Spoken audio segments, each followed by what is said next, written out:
This episode of Serverless Chats is sponsored by New Relic and Amazon Web Services. This week, I chat with Austen Collins about the story of the Serverless Framework. This is Serverless Chats, episode number 66.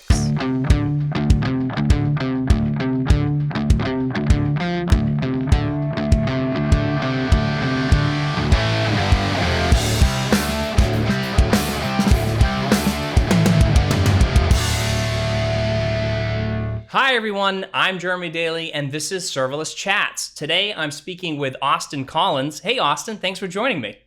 Thanks for having me, Jeremy. So you are the CEO and founder of Serverless Inc., the creators of the Serverless Framework. So I'd love it if you could give me a little bit of your background, and just in case somebody doesn't know what Serverless Inc. is all about. Yeah, sure. Quick background on us. We make the Serverless Framework, which is an application framework that makes it really easy to build applications on serverless cloud infrastructure. That is infrastructure that's auto-scaling. You never have to pay when it's idle, and scales pretty massively. And the goal is to help developers deliver software that has radically low overhead and all these serverless qualities at the application level as a whole. So that's our goal. We make the Serverless Framework. That's what we kicked off with. And I was excited to chat with you because I was thinking it might be interesting not to do just such a technical conversation, which I'm sure you've done a handful of already, but maybe talk about the history of Serverless Framework a little bit, because the project is now 5 years old. I think this is my 5th year of serverless development, which is crazy to think about because it feels like we're so early in this journey in general. But I was thinking, it might be interesting to talk about kind of the history of like how things got started, how we got started, and our perspective of just like kicking off the serverless movement, and kind of what that looked like in the early days and like the crazy days where I don't think anyone knew how big of a deal this was potentially going to be, or that this would have become a big category for cloud, or maybe even the cloud itself. Right. When you reached out to me to do this podcast, I thought, yeah, this might be a great opportunity just to kind of tell that story, at least from our perspective, my perspective, because I think it's a fascinating one, not just for technical people, but for makers and entrepreneurs, anyone who's trying to get something off the ground. I think there's just a lot of interesting lessons learned along the way.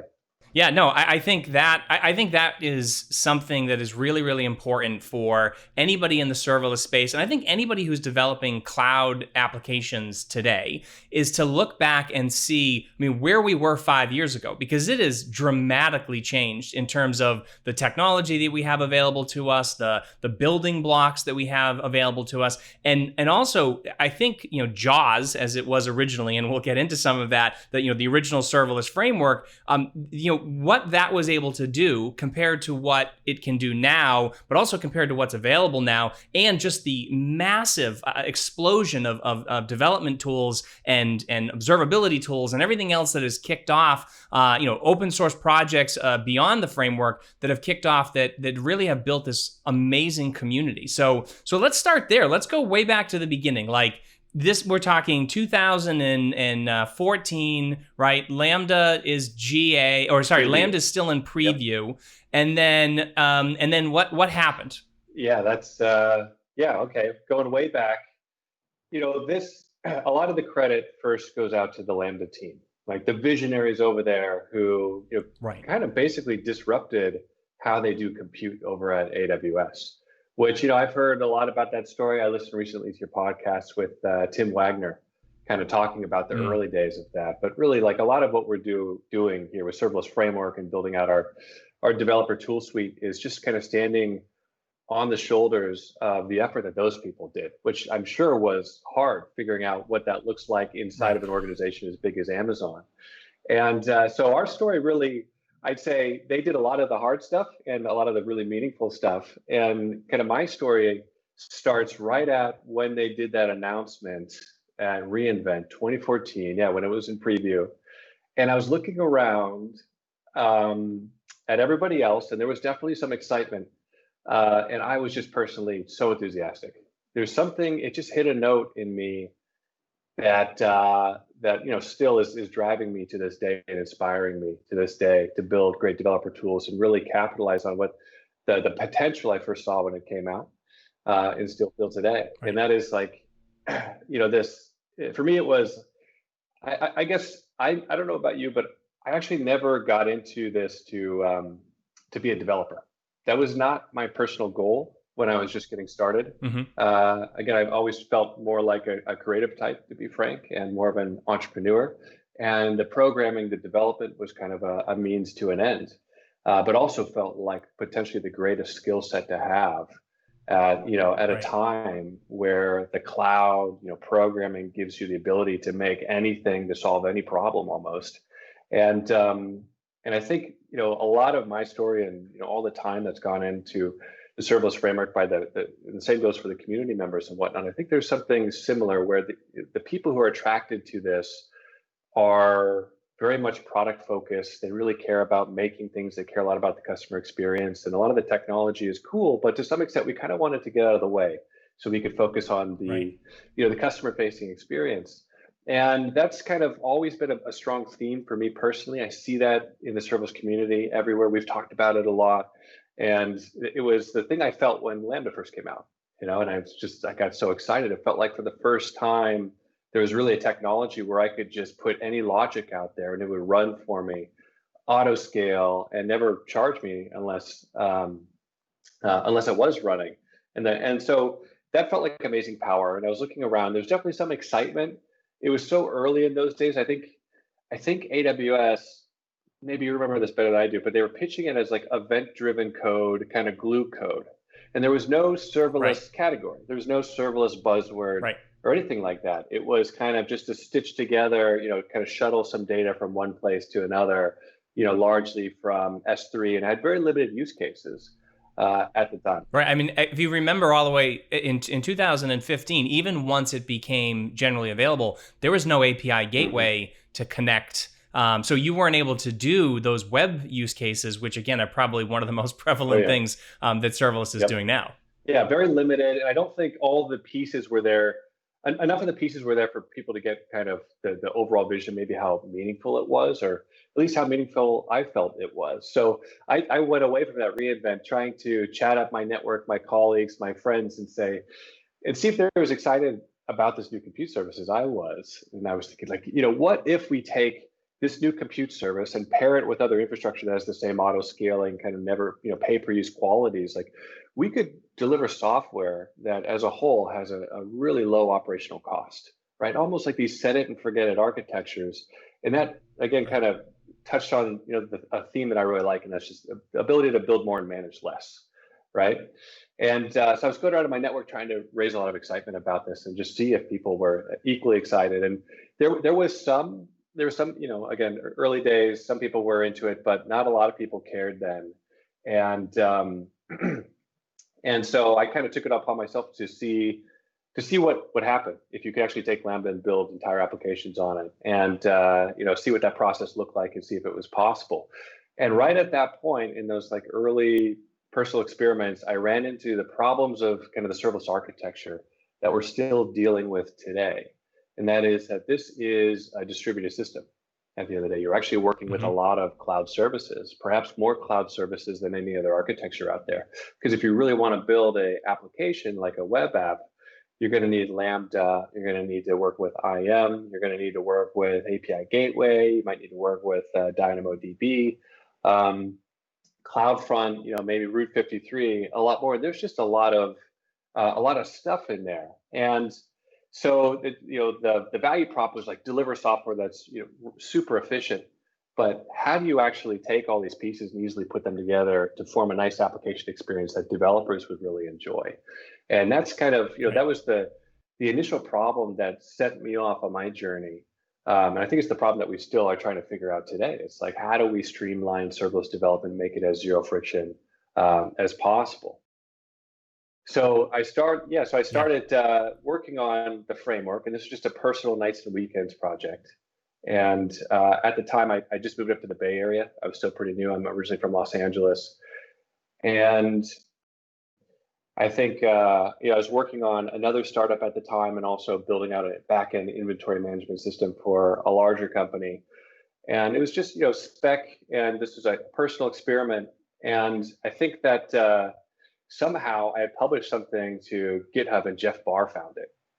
So Jeff Okay. Barr is amazing, as we all know. I don't know how that guy does it, but he's looking at everything at all times. And somehow, when I was just kind of Right. publishing some stuff to GitHub, he found it.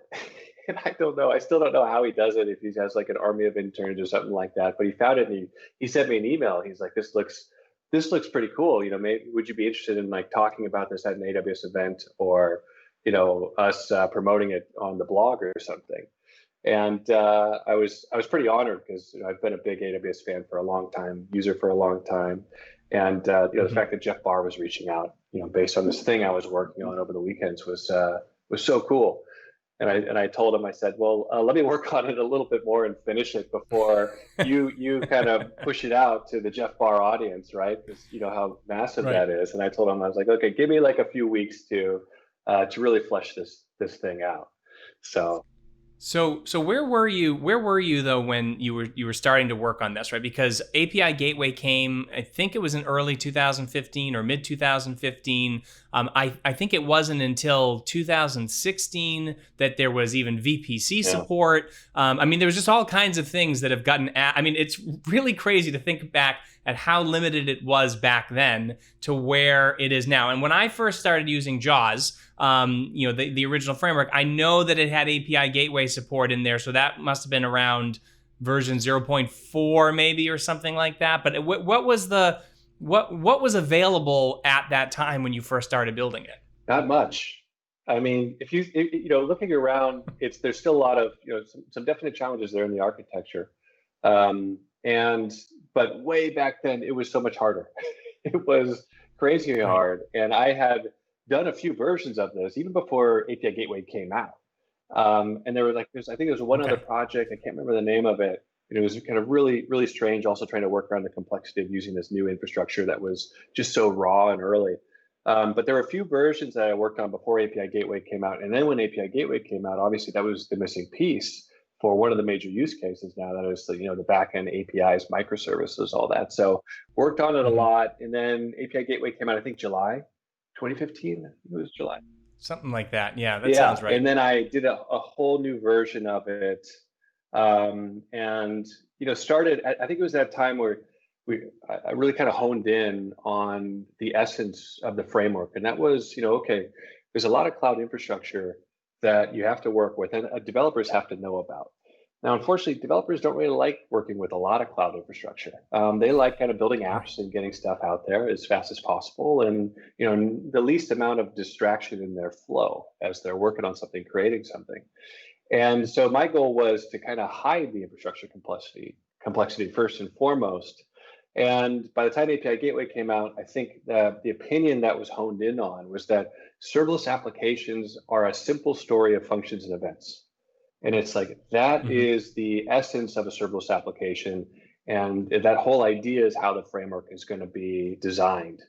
And so that's what you get in a serverless.yaml file. You get that functions property, and there you could list out all your Lambda Yep. functions, and just add in your business logic, your code.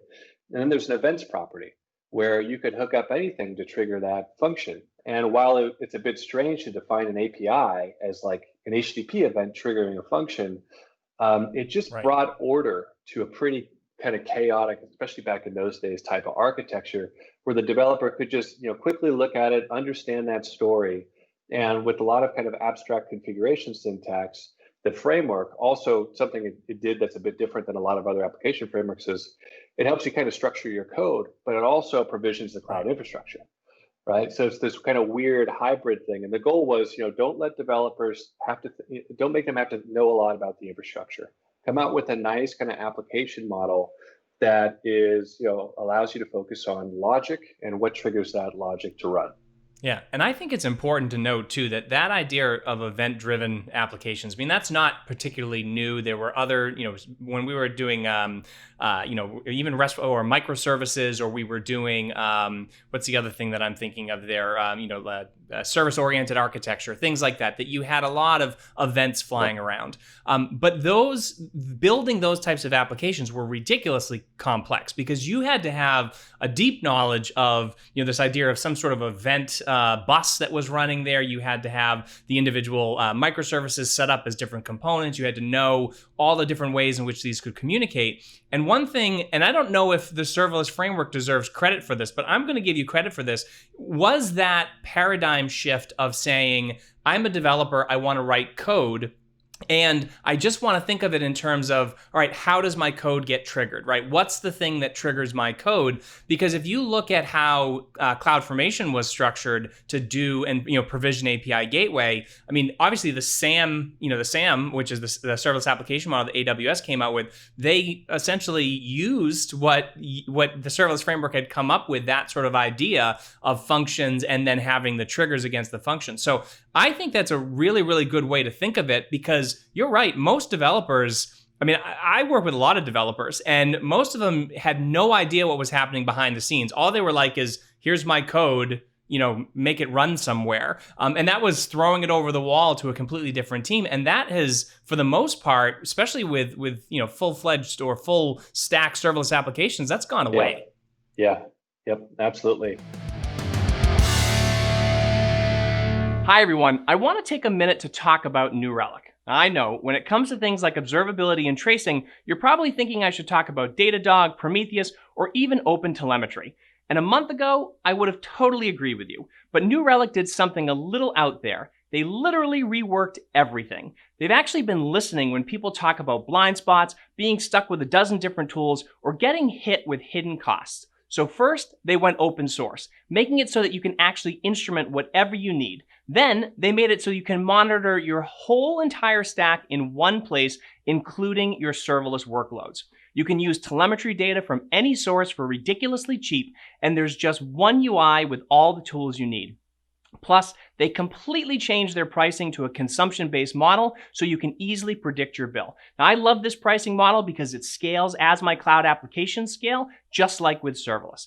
And best of all, there's a perpetual free tier with one user and 100 gigabytes per month, totally free. You can try it and make sure it works for you before it costs you anything. So, if you want observability made simple, New Relic is definitely worth another look. Check out their new platform at newrelic.com.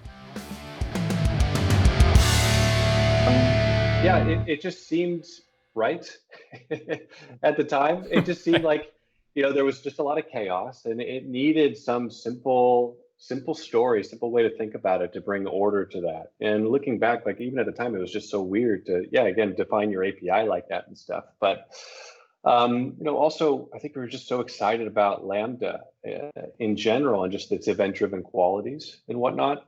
I mean, it's a really amazing thing. Maybe this is kind of far out there, but it's never been easier to write code that reacts to events, right? You could just go put it in a Lambda function, deploy, tonight I'll deploy 1,000 Lambda functions, right? Doing 1,000 different things, just sitting, waiting for something to happen.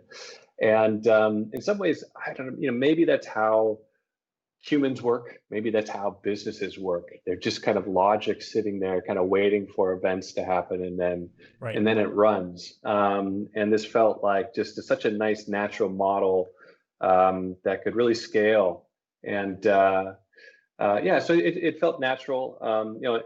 Looking back, certainly fast forward ahead, and we could certainly dig in this later. Serverless has grown a lot. The use cases, the types of infrastructure, all that, is that still the right model? I don't know, but I will say that developers still love it. Like they get it so easily. And most of them, the interesting thing for us was when we first surveyed our audience, we realized that 30% of our users had never even used AWS before. And they just came to the framework because I think it just surfaced the few things that you really need to know about on AWS and gave you a simple model to deploy. Serverless architectures on Amazon. So that was that was the theory back then. And again, it's just me working nights and weekends on, like how do we bring order to this complex new architecture that has these great values, but unless we bring order to the architecture, no one's gonna be able to realize that value, that potential. And so that was the solution that that was designed. Now, there's another part of this though that's kind of interesting to talk about, and that's the marketing.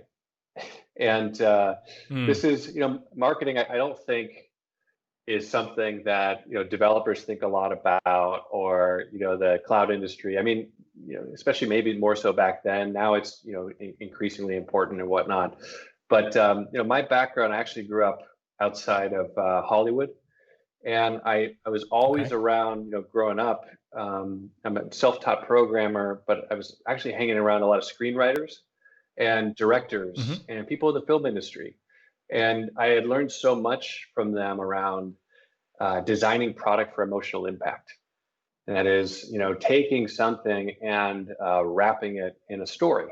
Because if you can get a Right. great technical solution and wrap it in the emotional charge of a narrative or a story, or like an idea, then I think you could really deliver a more profound effect on like the end user, more profound message and experience overall. And that's, personal product philosophy is kind of this weird.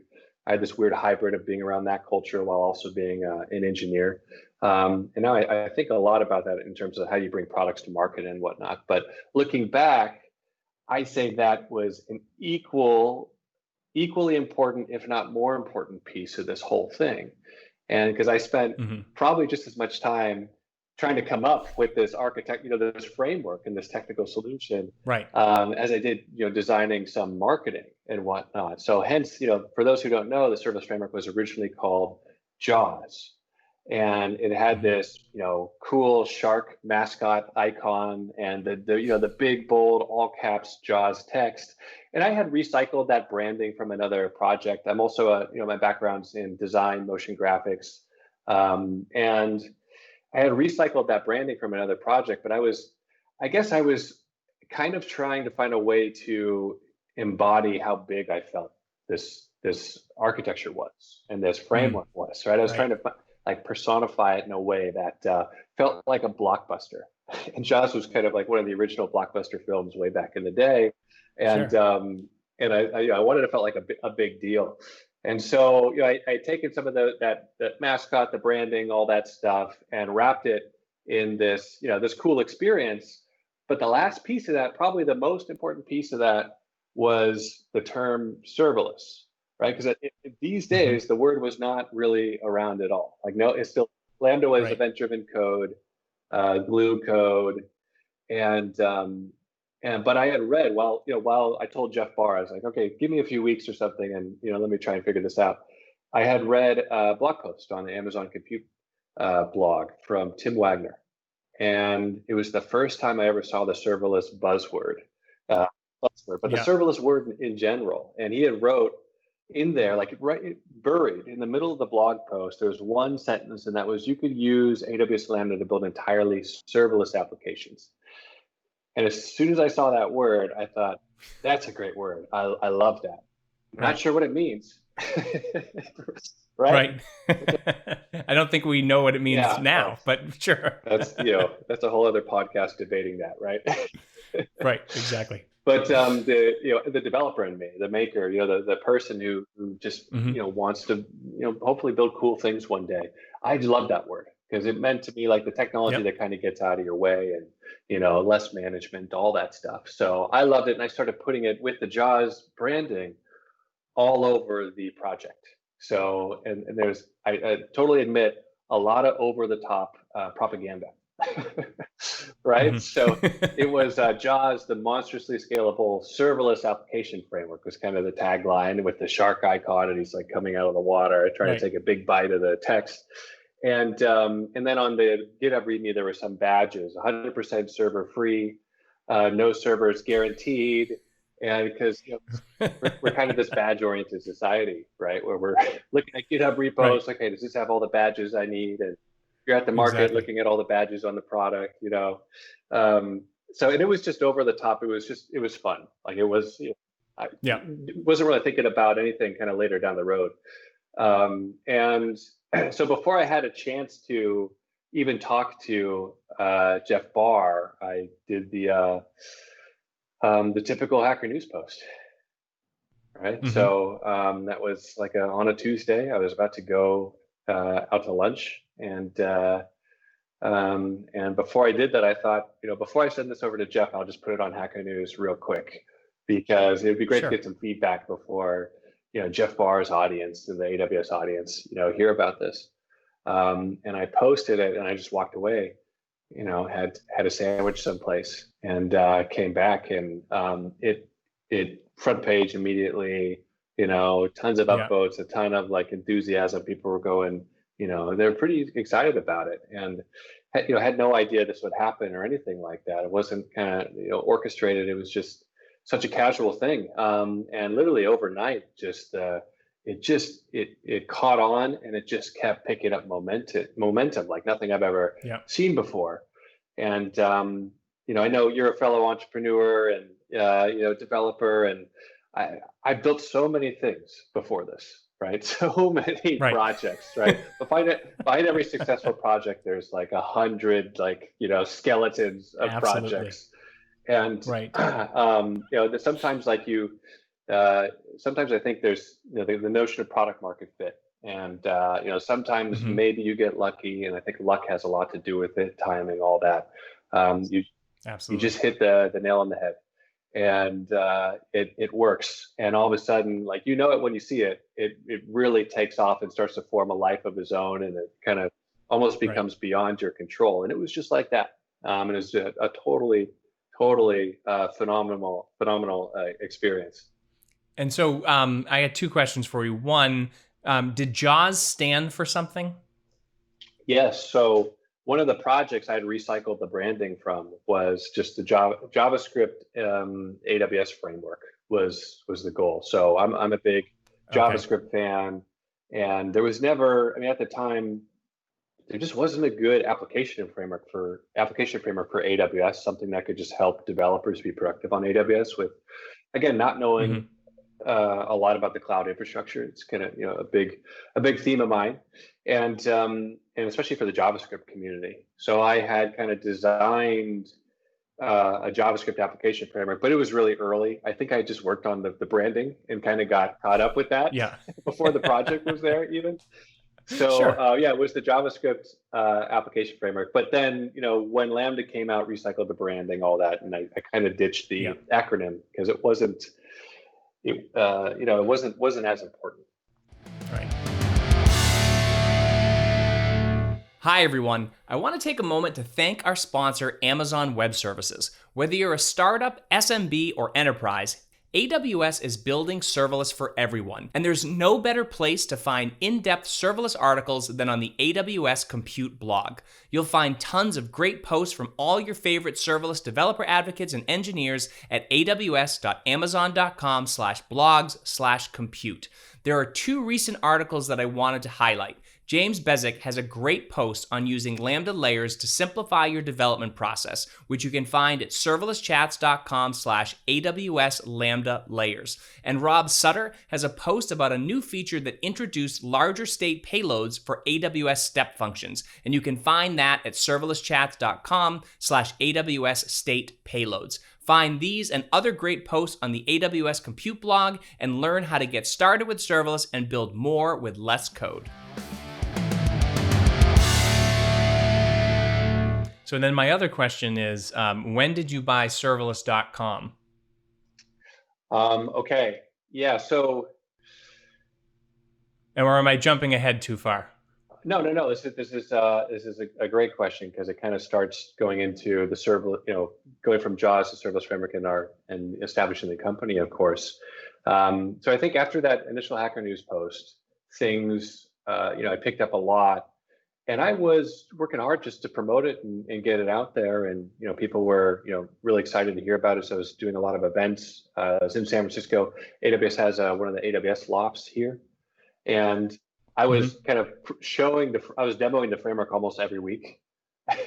And I remember like the first time I met Tim Wagner in person, he was there doing a presentation on Lambda, And I just approached him like right before he was going on stage. I said, "Look, I built this great application framework. Like, I'd love to just show it off. Will you give me some time on stage to just show the audience here?" Oh, And jeez. Tim's so cool. He's just Yeah. like, "Sure."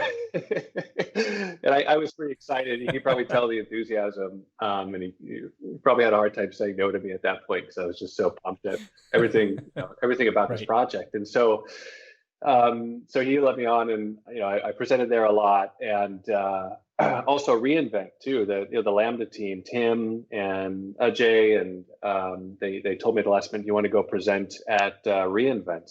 And Hmm. 2015, yeah. And I was like, "Yeah, absolutely." And Yeah.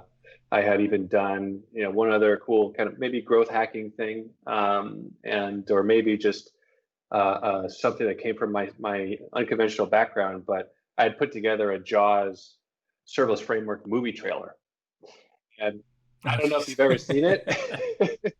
I haven't, uh, but send it to me and we'll put it in the show notes because it would be yeah, great. so I took I took clips from the movie Jaws, and I was going to show it on this, but if you put this on YouTube or something, we'll probably get in trouble, and there's like music in the background and stuff.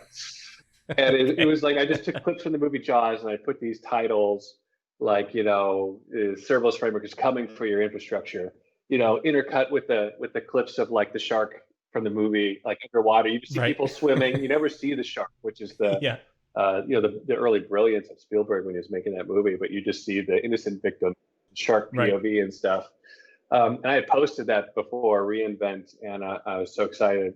Werner, the CTO over at Amazon, had retweeted it, and I think he wrote Oh, like, "This is geez. Yeah. mesmerizing" or something like that. And anyway, it's just I've been such an AWS fan for so long. It was so cool to kind of go through that whole experience personally.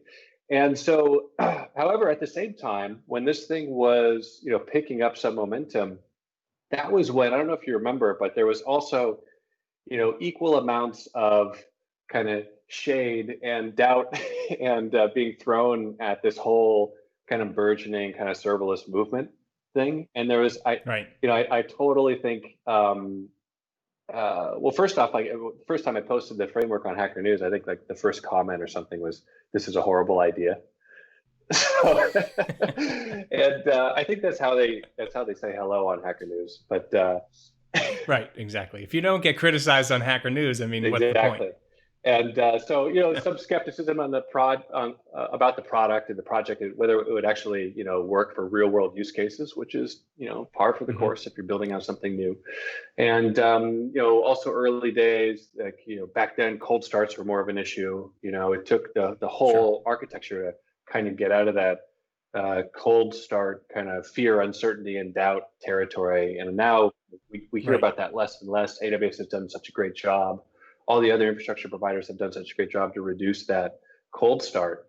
Um, I even remember when I was first chatting with the Lambda team, someone who will go unnamed was like, "After you deploy their application, could you just ping their Lambda real quick to warm it up behind the scenes?" And I thought, like, I don't know. I don't know if I feel right about that. Like, let's, I'm sure it'll get Right. better. Just, keep doing the great work that you're doing. And then we were talking a lot about no ops back then, right? That was a big, Hmm. like when, I think everybody was kind of starting to get excited about Lambda and stuff. And the no ops term came out, which I don't think is right. And, for this architecture, Yeah, I I agree. think it kind of alienated some people out there. So there was a lot of, a lot of kind of pushback on the whole idea. And meanwhile, I was having some challenges with the logo and the branding, right? Which you Yeah. know I should have known. I mean, it sounds like I should have known, right? But the Right. trouble was not actually from Spielberg or Universal or something like that, because trademarks are usually registered respective to a specific type of service or good. And there was Right. another project out there, a screen reader application called JAWS, Uh, which is essential to a lot of people to gain access to computers and start writing code and stuff. And so I remember I put like when JAWS was kind of picking up some momentum, I decided to try, like, I'll put a sponsor link on here and see if someone might send a donation. And the only donations I ever got were from people who kept sending me $1 donations, and they always put the hashtag like change your name, the visually impaired community or something. And I got a bunch of these, and then I started to get more and more threatening emails, which, totally understandable. I mean, it's right. And it's like you're born into this world on someone else's property, and you've got to figure out how to kind of carve out your own space. So I knew, like, almost immediately after it took off, it was going to be kind of a challenge. And while this brand and stuff, I thought it was so beloved, it seemed, by some of the users of the project and everything. I knew we had to change immediately, and so. Also, at the same time, I was wanted to build a company around this. I mean, it very much felt to me, even back in the early days, and more so today, that serverless is not this fad; it's the natural evolution of cloud, right? And that is, like, the cloud and serverless almost seem like they're on a path where they're going to merge soon, and serverless will just be the cloud, right? And that's just what you should expect from your cloud infrastructure. And I wanted to build a company around this because I felt like there was a huge opportunity to build a next generation set of developer tools to help developers, capitalize on this great, super powerful cloud infrastructure. And so I was kind of going around doing some meetings with the VC community around the Valley. Also super funny. It turns out, when we raised, a lot of our investors are actually Docker's investors, and interesting. And I think, they were very much looking at us in the early days almost as like a hedge, to some extent, right? Right. And I remember in my pitch deck, I had kind of the JAWS branding and everything, and a lot of our community members in the early days were coming from the Docker community, because I think a lot of those people, kind of didn't realize that they didn't want to think about containers. They just want to think about product. They just want to think about, building apps and getting it to market as fast as possible with the least amount of maintenance. And so we were getting an influx of that crowd. And I had put on one of my pitch decks, like the JAWS branding. And there was just one slide where there was the Docker whale, and it was upside down in the ocean. And it had a huge bite taken out of it in this kind of cross over its eye. So, and then, like, the slide after that was like just JAWS. Like, that was the introduction to the pitch deck. And I remember I was just, looking at the VC's portfolio again, like right before the meeting, and I saw, they're big investors in Docker. I took out that slide immediately, but there was potentially some cool branding we were going to do around that. But anyway, so it was raising capital, trying to turn this into a company, this kind of like this scrappy effort into a real company selling, great dev tools to people who want to take advantage of all this. And so I had to change the name amidst all of this. And again, it wasn't quite clear still that serverless was going to be the term, the category that it is today. All I knew is that serverless is the word that generated the emotional reaction in the user base, right? That was the thing that developers were responding to emotionally, that got them to lean forward in their seat and say, like, ooh, this is something different, right? And so but before I could, I had like 10 names, and I was kind of running them by even some of the potential investors. And I remember the feedback I got was serverless. Like, what does that even mean? Like, that sounds really weird, right? And so, but I set my eyes on it, and I thought, well, I got to get the domain, and and see if that's available. Got to have a great domain, because in .com we trust, right? So I started the hunt for that, and it took honestly 2 months of cold calling, because I could not find who owned the domain or anything like that. But 2 months of calling around trying to find this person, and then like another month kind of negotiating. Because the person who owned it kind of sensed maybe that there was some opportunities. I was expecting, of course. Yep. So that took a long time, and it was still just me working on this project, trying to build out the product, the marketing, the promotion, do the name change, do some meetings around Silicon Valley, and I had somehow been fortunate enough to kind of be able to get the domain name, and then eventually like close a round of capital. And that was like, I think, right at the end of 2015, and we became Jaws transitioned over to Serverless Framework, and we became Serverless Inc., which was again seemingly we didn't know it was going to be so big, but Right. now and of course now we're in this awkward position where we're named the same thing as the category, right? So Right. now I have I hear all types of creative ways of people how they explain when they introduce the company or something, how they differentiate it from the architectural pattern, like the movement and the company. Yeah. So I know my youngest daughter, who's 12 now, for the longest time, because again, I've been using the serverless framework for so long, but then building things serverlessly and whatever. So she always was getting confused, like, wait, so serverless is a company, but also what you do. So do you work for serverless? I'm like, okay, let me try to explain it to you. But it is funny because I'm the same way. I'm like serverless, capital S, or the serverless framework, or so it is a bit of a challenge, but I think good for you, right? If you default to be, sort of that the namesake there. Yeah, it's good and also really confusing. The experience your daughter went through is the experience that almost everybody had to go through at some point, or a lot of Right. people had to go through. And I've got to take the time in the beginning of a lot of meetings and presentations to try and provide some clarity now.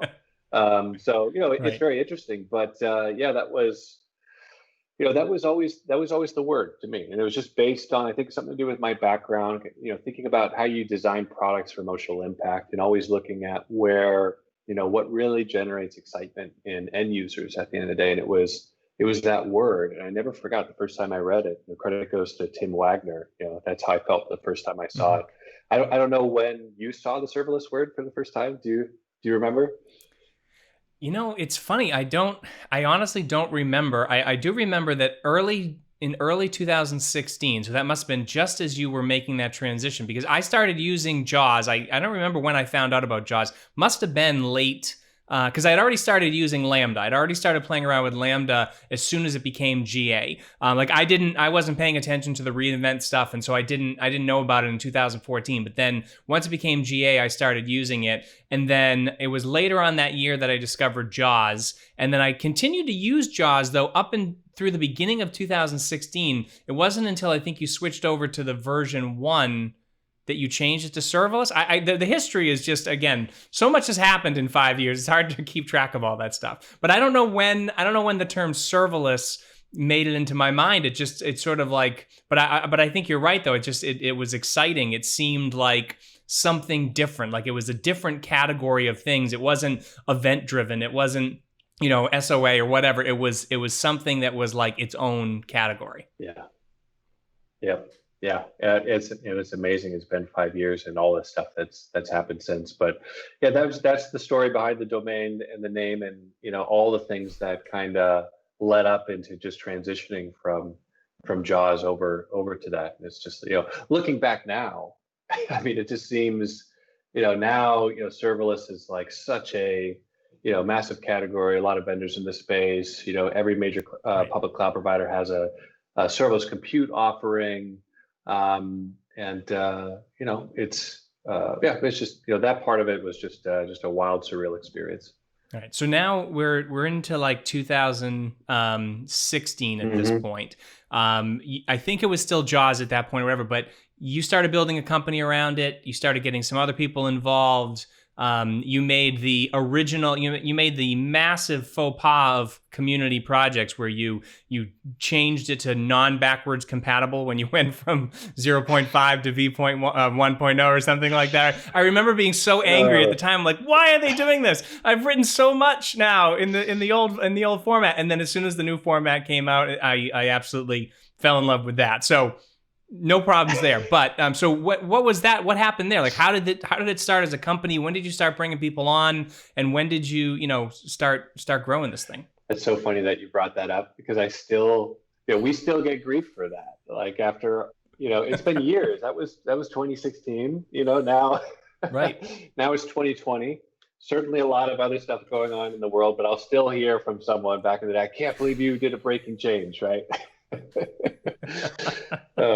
And it's especially at reInvent, when we go to reInvent, people bring that up, and they're they're like, finally I get to meet the people who made that breaking change and tell them about it. Right. Um, yeah, so I started as a solo founder, which is a whole different type of experience for building a company than I think if you have Sure. co-founders. I don't know what the right way is, but I do know that solo founders have to do a lot, and so it took me a while to kind of build out the team and do everything because it was just one person trying to still build out the Right. software, all that. But the best part of all of this is the community. It's the people who helped along the way and made a huge impact. Going back all the way to Tim and Ajay on the Lambda team, all the great folks there who were pioneering. And I remember the early conversations we had back then. Not even they really knew what they had yet, it seemed, right? Compared to how they talk about it today, and everything just seems so clear and obvious now. But back then, the conversations were just all over the place. People were trying to describe it. There's a weird thing that you see sometimes when stuff takes off. Like something takes off before people can describe it, right? And that's just an interesting phenomenon. So they did a great job, I think. Early on back then, 2015, 2016, there's a lot of the AWS community who helped, who were kind of helpful along the way. Like, I don't know, Jeremy Edberg, if you know Jeremy, Peter Sansoukis, I can never pronounce his name, his last name correctly, Mitch, like these were the original, at least back in 2015, the cool kind of AWS luminaries, right? And I'm sure you see this, and but it's like the people who are in kind of the AWS, user community. Like there's different waves of people, but back then it was like Jeremy, Peter, and Mitch, and they were certainly helpful. I spent a lot of time chatting with them about this. We had another friend of mine, Ryan Pendergast, and who I haven't spoken with for a while, but he was instrumental in really helping design the first version, or the first few versions of the framework after we got launched, and shaping where it would go. He was great. And back then, also A Cloud Guru. I mean, credit to them for being some of the early visionaries in the space. Sam and Ryan, and Ant was working with them. They were doing the original serverless conferences, right? So I don't know. Were you at the first one in Brooklyn? I can't remember when that was. I think it was 2016. I wasn't. No, I wasn't. It was such a funky, fun conference that was amazing. It was like this cool little kind of almost divey conference venue in Brooklyn, and it was like the middle of the summer in New York, and like everybody's sweating. There was like no air conditioning, and there's only, I don't know how many people were there. I don't even know if we hit 100 or anything, but A Cloud Guru got in front of this and really helped promote the movement and all that, and so they should get a lot of credit for that. Ryan Scott Brown, Jared Short, as you know, he was, these were big contributors early on. Jared especially loved the Jaws stuff. I remember he loved sporting the Jaws hoodie. And Enrique, Anna from Red Badger, Marcia, who's at AWS now, Alex Castleboni. I mean, there's just been so many great people. Rob over at Nordstrom, Eric, who's at Nordstrom. Like, it's just, it was one thing to be a solo founder, but it's another thing to be a solo founder with all these great people helping out, via open source, working on this project, trying to define, like, we all knew, right, there's a great new architecture here that could really enable more people than ever, but we got to make it easier. We got to make it accessible. Otherwise, people won't be able to realize all this. So I think we only scaled to like a few people in 2016. And for the first couple of years, we just focused on community development. That was it. Like, we didn't do much of anything else. And that a lot of that credit goes to Dan Skolnick, who was kind of one of the original investors in the company. He was over at Trinity Ventures. Now he's at another firm, and he was like, I think, first money in the Docker, or at least kind of one of the initial investors in the Docker. So he's got great instincts. And I remember we had a conversation where he said, just focus on building the community right now. He said, make that community as big as it can be, and just take time to focus on that. That was really instrumental for the company, I'd say, to hear that, especially coming from an investor. Say, no, don't worry about anything else, just like build out the community Yeah. and all that. So 2016, 2017, all the way to even like 2018, it was just a lot of like working on the framework, which, as I'm sure you know, is no small feat because that thing, No. has grown so much as an architecture in terms of like the surface area it has to cover because it's in the tough Right. position of trying to abstract, create a simpler experience over a growing amount of AWS infrastructure and configuration options and composition options. Yep. It takes a lot of calories to keep that project going. So, without the open source community, without like the blessing of our investors, I don't know how big the framework would still be today. But that was some of Right. that was what we focused on back then, and I say just instrumental to kind of the growth and the scale that the framework has right now. And that's the first part of my serverless chat with Austen Collins. I want to give a huge thank you to Austen for being my guest this week, and to our sponsors New Relic and Amazon Web Services. If you want to check out the show notes and a full transcript of this episode, you can find them at serverlesschats.com/66. For more serverless chats, subscribe, sign up to be an insider, check us out on YouTube, and follow us on Twitter, Facebook, and Instagram. You can connect with me on Twitter at Jeremy_Daily. And if you want to keep up to date on everything serverless, make sure you subscribe to the Off by None newsletter at offbynone.io. Thank you so much for joining me, and I look forward to chatting with all of you again next week.